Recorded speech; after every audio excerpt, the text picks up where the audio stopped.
گھر کے اندر جا کر مزراب نے خود کو اپنے کمرے تک محدود کر دیا۔ نصرت اور عادل کے بہت بار بلانے پر بھی وہ کمرے سے باہر نہیں آئی۔ اگر آہل اتنے وثوق سے اتنی بڑی بات کہہ رہا تھا تو یقیناً اس میں کچھ سچائی تھی۔ آج تک کبھی اس نے ایسی کوئی بات اس سے نہیں کی تھی۔ یہ مذاق تو کبھی بھی نہیں ہو سکتا تھا۔ اس میں اتنی ہمت نہیں تھی کہ وہ کسی سے تصدیق کرواتی۔ وہ اس سچ کا سامنا کرنے سے کترا رہی تھی۔ عادل کا بار بار فون آ رہا تھا مگر وہ آنکھیں کان سب بند کر کے بیٹھی ہوئی تھی۔ مزراب، اب اگر تم نے دروازہ نہیں کھولا تو یا تو میں دروازہ توڑ دوں گا یا پھر بابا اور ماموں کو کال کر دوں گا۔ عادل اس کے کمرے کا دروازہ دھڑ دھڑاتے ہوئے چیخا۔ آج اس کی طبیعت خراب تھی اور وہ یونیورسٹی نہیں جا سکا تھا، اس لیے وہاں ہونے والے واقعے سے بے خبر تھا۔ جس وقت آہل مزراب کو گھر اتار کر گیا تھا، اسی لمحے اس نے نصرت کو فون کر کے بتا دیا تھا کہ وہ مزراب کو گھر چھوڑ گیا ہے۔ اس کی طبیعت خراب تھی اس لیے وہ اسے لے آیا۔ کچھ بھی اور بتانے سے اس نے اجتناب کیا۔ جانتا تھا اگر نصرت کو پتہ چلا کہ ان کے نکاح والی بات اس طرح مزراب پر کھلی ہے تو انہوں نے آہل کو ہی سخت سخت سنانی تھی۔ وہ فی الحال نکاح والی بات ابھی اس سے نہیں کرنا چاہتی تھی۔ مقصد صرف یہ تھا کہ پہلے اس کے اور آہل کے تعلقات کچھ بہتر ہو جاتے تب بتا دیتی، لیکن اب عادل کی آخری دھمکی پر اسے بالآخر دروازہ کھولنا پڑا۔ What's wrong with you? طبیعت خراب ہے تو کم از کم ہمیں تیمارداری تو کرنے دو۔ یہ کیا ہے کہ کمرہ بند کر کے بیٹھ گئی ہو؟ دروازہ کھلنے پر عادل اندر آتے ہوئے غصے سے بولا، تمہیں کس نے کہا کہ میری طبیعت خراب ہے؟ اس کی بات پر وہ حیرت سے بولی، بھیا کا فون آیا تھا کہ تمہاری طبیعت ٹھیک نہیں ہے اور وہ تمہیں گھر چھوڑ کر آفس جا رہے ہیں۔ عادل کی بات پر اسے کچھ دیر پہلے کے واقعات یاد کر کے پھر سے غصہ آیا۔ ایک تو تمہارے یہ بھیا، جبڑے بینچ کر وہ غصے سے بولی، پپھو کہاں ہے؟ یکدم اس نے آر یا پار کا سوچتے نصرت کا پوچھا، کچن میں ہے اور تمہاری حرکتوں سے پریشان بھی ہیں۔ عادل اس کی سیڑھی کے ریک کے پاس جا کر انہیں الٹتے پلٹتے ہوئے بولا، کچھ سوچ کر وہ باہر کی جانب بڑھی۔ نصرت کے پورشن میں آ کر وہ کچن کی جانب بڑھی۔ السلام علیکم پپھو، محبت سے انہیں پیچھے سے جا کر خود سے لگاتے بولی۔ وعلیکم السلام، رہنے تو یہ منہ دکھاوے کی محبتیں۔ وہ اس کے ہاتھ پرے کرتے ہوئے خفگی سے بولی، کب سے پریشان کر رکھا ہے؟ ناراضگی جو کی تو تھی۔ برتن دھوتے ہوئے اسے دیکھنے سے اجتناب کر رہی تھی، جس کا مطلب تھا کہ سخت خفا ہیں۔ پپھو، آپ سے کچھ پوچھنا ہے۔ وہ نصرت کے رویے پر زیادہ غور نہیں کر سکی۔ انگلیاں چٹکھاتے سر جھکائے بولی، کیا بات ہے، پریشان ہو؟ کسی نے کچھ کہا؟ اس کے سنجیدہ لہجے پر انہوں نے بالآخر اس کی جانب دیکھا۔ پریشان سی لگی، جلدی سے نل بند کر کے ہاتھ صاف کیے۔ دل گھبرا گیا۔ بہت پریشان ہوں۔ اس نے پلکیں اٹھائیں، آنکھوں میں ہلکورے لیتے آنسو نصرت کا دل بے چین کر گئے۔ کیا ہوا میری جان؟ اس کے کندھوں پر ہاتھ رکھا۔ کیا میری اور آنسو نے گلے میں پھنس کے بولنے میں دقت پیدا کر دی۔ کہو بیٹا۔ اسے خاموش ہوتا دیکھ کر نصرت نے بولنے پر اکسایا، کیا میرا اور آہل کا نکاح ہو چکا ہے؟ بھائی کہتے کہتے بامشکل رکی۔ اب جب جان چکی تھی تو بھائی کہنے جیسی غلطی کیسے کرتی؟ تمہیں کس نے بتایا؟ نصرت بری طرح چونکی۔ آہل نے، کہتے ساتھ ہی ببک کر روئی۔ نصرت نے سر پکڑ لیا۔ یہ کیا کر دیا آہل نے؟ دل میں سوچا۔ پلیز پپھو، سچ سچ بتائیں، کچھ مت چھپائیے گا۔ ان کے ہاتھ پکڑے اس نے اصرار کیا۔ دیکھو بیٹا، وہ اسے اس انداز میں یہ حقیقت نہیں بتانا چاہتی تھی کہ وہ سب سے متنفر ہو جائے، اور انہیں لگ رہا تھا کہ اب ایسا ہی ہوگا۔ پلیز پپھو، جو بھی سچ ہے میں سننے کو تیار ہوں۔ وہ پھر سے رندھی ہوئی آواز میں بولی، بیٹا، جب تم 9 سال کی اور آہل 14 سال کا تھا تب ہم نے تم دونوں کا نکاح کر دیا تھا۔ یہ سنتے ہی مزراب نے قرب سے آنکھیں بند کیں۔ میں نہیں چاہتی تھی کہ میری پھولوں سی بیٹی کو میں کل کو کسی انجان شخص کو دے دوں، اور نہ ہی جہانگیر ایسا چاہتا تھا۔ تم تو تب اس رشتے کی اہمیت کو نہیں سمجھتی تھی، لیکن آہل سمجھدار تھا، جانتا تھا کہ یہ رشتہ کیا ہوتا ہے۔ اس کی مرضی سے ہم نے یہ سب کیا۔ دیکھو بیٹا، اس سب میں کوئی غلط مقصد نہیں تھا۔ انہیں سمجھ نہیں آ رہی تھی کہ وہ کس انداز میں اسے سمجھاتی کہ اس کا دل برا نہ ہوتا۔ ان کی تو مرضی پوچھ لی، اور میری کوئی حیثیت نہیں، میری مرضی کہاں گئی؟ وہ غصے سے بولی، نہیں بیٹا، یہ پلیز پپھو، مجھے کوئی جھوٹی تسلیاں مت دیں۔ مجھے افسوس ہو رہا ہے۔ میں سمجھتی تھی کہ میرے گھر والے پڑھے لکھے ہیں، عام ذہنیت کے لوگ نہیں ہیں، مگر آپ لوگوں نے وہی کیا جو یہاں کے شاید 90% ماں باپ کرتے ہیں، لڑکی کو بھیڑ بکریوں کی طرح ٹریٹ کرتے ہیں۔ میری اپنی کوئی مرضی نہیں، کوئی ویلیو نہیں۔ وہ دکھ سے بولی، اور غلط بھی نہیں تھا، اپنی جگہ اس کی سوچ بالکل درست تھی۔ یا اللہ، میں تمہیں کیسے سمجھاؤں؟ نصرت بے بسی کی انتہا پر تھی۔ کچھ مت سمجھائیے، سب سمجھ گئی ہوں۔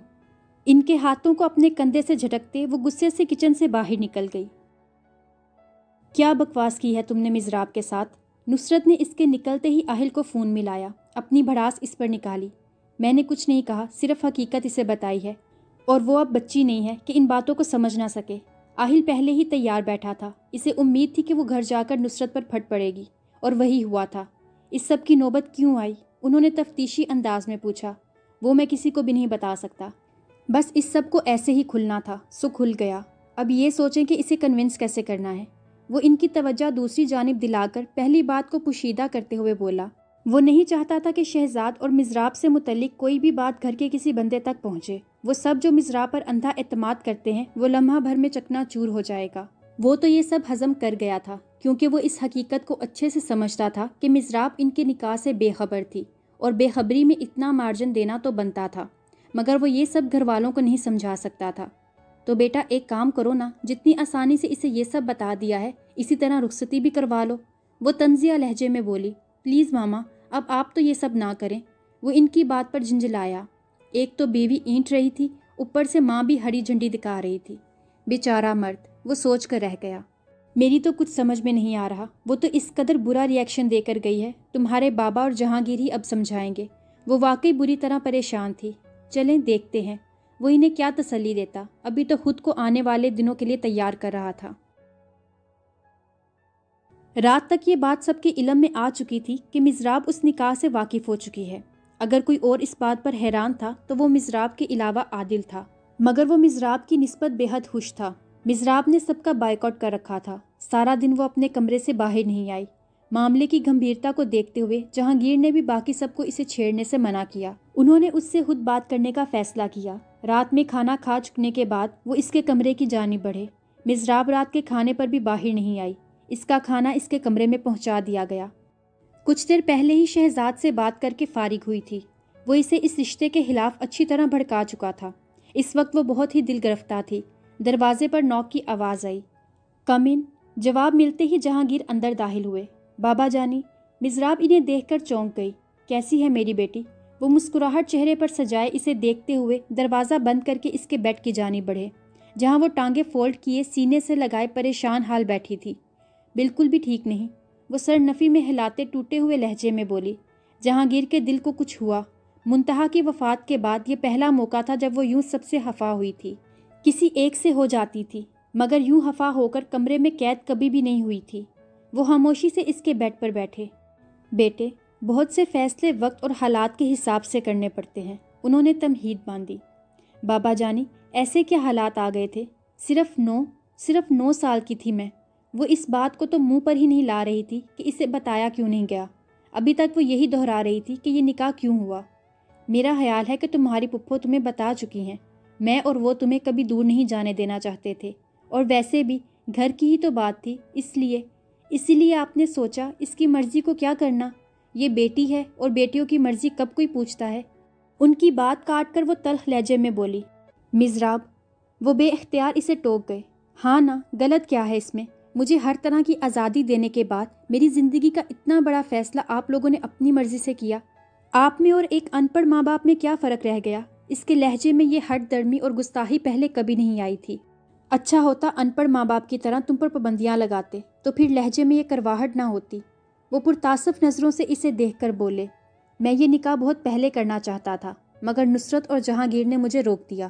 انہوں نے کہا پہلے آپ یہ تسلی کر لیں کہ آہل مزراب کے لیے پوری طرح سے قابل ہے کہ نہیں، اور 14 سال کی عمر میں بچے کے طور طریقوں کا کافی حد تک اندازہ ہو جاتا ہے۔ آہل مجھے شروع سے ہی بے حد عزیز تھا۔ اس کی درست روش دیکھ کر میں نے یہ فیصلہ کیا۔ کیا ہمارا فیصلہ اتنا غلط ہے؟ کیا آہل اتنی ہی غلط چوائس ہے؟ کون سی ایسی بات ہے کہ تم اس رشتے پر یوں ریئیکٹ کر رہی ہو؟ آخر انہوں نے اس سے دو ٹوک بات کی۔ اگر وہ خود کوئی لحاظ ملحوظ نہیں رکھ رہی تھی تو اس کا مطلب تھا کہ اس سے کھل کر ہی بات کی جائے۔ بہت سے خدشے ان کے ذہن میں سر اٹھا رہے تھے، اور وہ دعا گو تھے کہ یہ خدشے محض خدشے ہی ثابت ہوں۔ میں نے یہ نہیں کہا کہ وہ برے ہیں یا کوئی غلط انسان ہے۔ جہانگیر کے دو ٹوک انداز پر وہ گھبرا کر بولی۔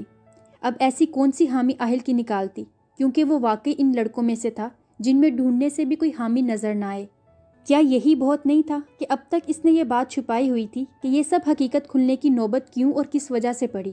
کیونکہ کسی کے بھی انداز سے یہ نہیں لگ رہا تھا کہ وہ شہزاد والے واقعے سے واقف ہیں، ورنہ سب کے انداز یقیناً بدلے ہوتے۔ تو پھر انہوں نے گہری نگاہوں سے اسے دیکھا جیسے بہت کچھ جان چکے ہوں۔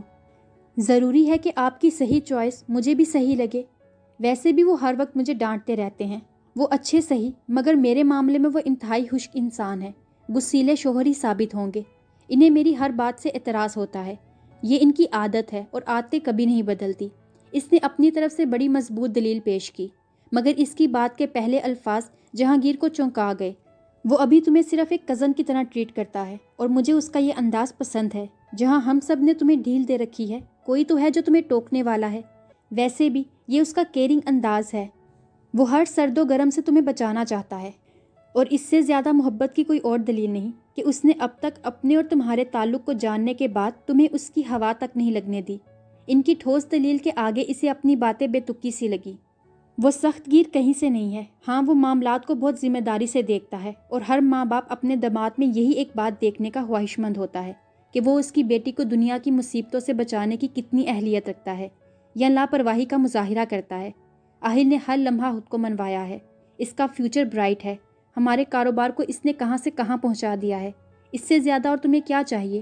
وہ اچنبے سے اسے دیکھ رہے تھے۔ وہ سب باتیں جو کبھی کوئی باپ اپنی بیٹی سے نہیں کرتا، اس کی حماقتوں کے سبب انہیں کرنا پڑ رہی تھیں۔ پھر بھی میں یہی کہوں گی کہ وہ میری چوائس نہیں ہے، وہ بے لچک لہجے میں بولی۔ مزراب، میں یہ سوچنا بھی نہیں چاہتا کہ میری بیٹی ہماری نرمی کا ناجائز فائدہ اٹھا کر کسی غیر کو جانے پہچانے بنا اپنی زندگی میں شامل کر چکی ہے۔ کٹیلی نگاہ اس پر ڈالتے وہ یہ سب الفاظ بمشکل اپنی زبان پر لائے۔ مزراب نے نظریں چرائی۔ جہانگیر اس کی حرکت پر شدید تکلیف سے دوچار ہوئے۔ بابا جانی، مجھے اس نکاح کا علم نہیں تھا، اور اگر ہوتا بھی تب بھی اہل میری چوائس نہیں ہو سکتے۔ میں کسی اور سے شادی کر لوں گی، ان سے نہیں۔ اٹک اٹک کر کہتے بھی وہ شہزاد کا نام نہیں لے پائی۔ نام بتاؤ۔ انہیں لگا ان کی آواز کسی گہری کھائی سے آئی ہو۔ ایسی حرکت کرنے پر بیٹیاں ماں باپ کو گہری کھائی میں ہی پھینک دیتی ہیں۔ پسند کرنا اور ہٹ درمی کا مظاہرہ کرنے میں زمین آسماں کا فرق ہوتا ہے، اور مزراب اس وقت صرف ہٹ درمی کا مظاہرہ کر رہی تھی۔ شہزاد میرا کلاس فیلو ہے۔ بابا جانی، یہ کوئی طوفانی عشق نہیں ہے، مگر وہ اچھا انسان ہے، بس اسی لیے۔ اسے سمجھ نہ آئی باپ کے سامنے یہ سب کہے۔